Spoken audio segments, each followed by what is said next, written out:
Good morning, I'm Emily Younger. It's Sunday, March 29th. You hear about it all the time. A career criminal walks into a store and leaves in handcuffs. But in this case, the store's guard went to jail too. News 13's Haley Rush has the story. The strange encounter all started here, the Walgreens near Eubank and Central. Police say Robin Monfort was causing a commotion at the cash register. According to a criminal complaint, store security guard Justin Aguilar then intervened with another guard. So how did it end here? Okay, Mr. Monfort, you've been charged with aggravated assault with a deadly weapon. Mr. Aguilar, you've been charged with robbery, aggravated battery with a deadly weapon. That's right, both were arrested. The complaint says it went down like this. When Monfort left the store, both guards followed. That's when investigators say Monfort pulled out mace and sprayed one of the guards in the face.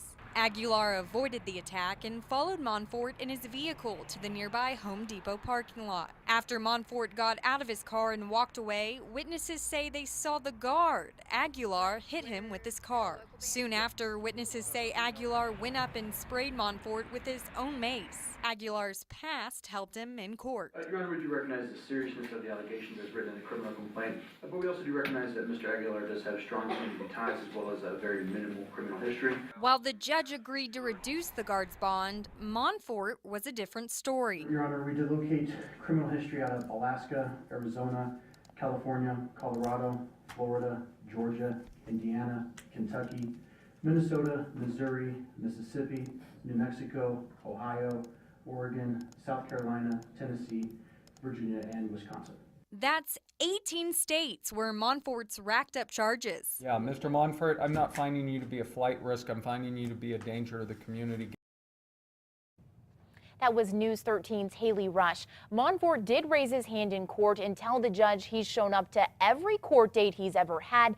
As you heard, the judge wasn't swayed. While the judge did reduce the guard's bond, he did order Aguilar not to return to his job in security. New details this morning about a deadly crash. Albuquerque police say a pickup truck ran a red light and was hit by a semi yesterday morning, killing the pickup truck driver. The pickup was heading south on the I-25 frontage road. Police say he was speeding and ran a red light at Alameda. A semi-truck who police say had a green light hit the pickup. The semi-driver wasn't hurt. Neither of their names have been released. It's unclear if alcohol was a factor.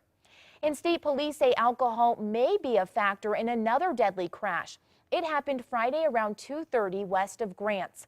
Police say 32-year-old Eli Hanna was heading east on I-40 when he tried passing another driver using the shoulder. Police say he slammed into a guardrail and died in the crash. Amtrak Southwest chief is set to stay on the same track in New Mexico. The Santa Fe New Mexican reports Amtrak will continue running its passenger rail service on the same route through New Mexico, even though lawmakers here failed to come up with funding. The route has stops in Raton, Las Vegas, Lamy, and Albuquerque. Colorado and Kansas moved aggressively last year to allocate money for repairs on their sections of the tracks. But now, even without New Mexico finding the money for the line, Amtrak says all three states seem to have a solid plan in place. A scary scene in L.A. Officials say a three-car Metro rail train and a vehicle collided, causing the train to go off the tracks yesterday. 11 rescue ambulances and 6 fire companies rushed to the scene. Fire crews used the jaws of life to remove the driver of the car from his vehicle. The Los Angeles Fire Department says 21 people were hurt, including the train operator. There's always pandemonium at the scene of an incident. And the biggest thing is to get your arms around it to find out what the scope was. So they focused on the most important assets, the critical patients. Fire officials say a preliminary investigation shows the driver of a car involved in the crash could be at fault. A St. Louis man was riding a train when he was attacked because he said he didn't want to think about the Michael Brown shooting. The attack was caught on camera. He says he was on his way home from work when 3 men approached him and one asked to use his phone.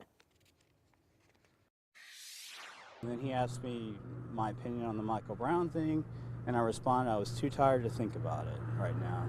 And he stood up, and next thing I know, he sucker punches me right in the middle of my face.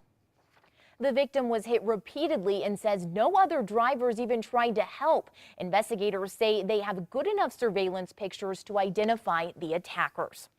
Authorities in Oklahoma have released hundreds of calls made to 911 as a twister wreaked havoc there earlier this week. Is anybody injured? No, but there's houses missing in my neighborhood. I'm looking across the street and there's half a house missing. I was trying to drive away from the tornado and I ended up hitting another vehicle. Several homes were damaged along with an elementary school. Thankfully, no serious injuries were reported. Some local high school girls will now have a place to pick out a prom dress. There was a pinup runway show to benefit the APS Clothing Bank yesterday. There was food, music, and dancing. Admission was free, but organizers asked people to take gently used prom dresses and tuxes. A mother of 4 who helped organize the event says teens who can't afford to buy new outfits for school events need to know they're supported. Sometimes it's not fair and it's hard, and it's not the kids' fault that they're not able to participate in this. So getting the community together and getting other mothers and families involved and showing just our strengths that we can do this and help other kids and families around our community.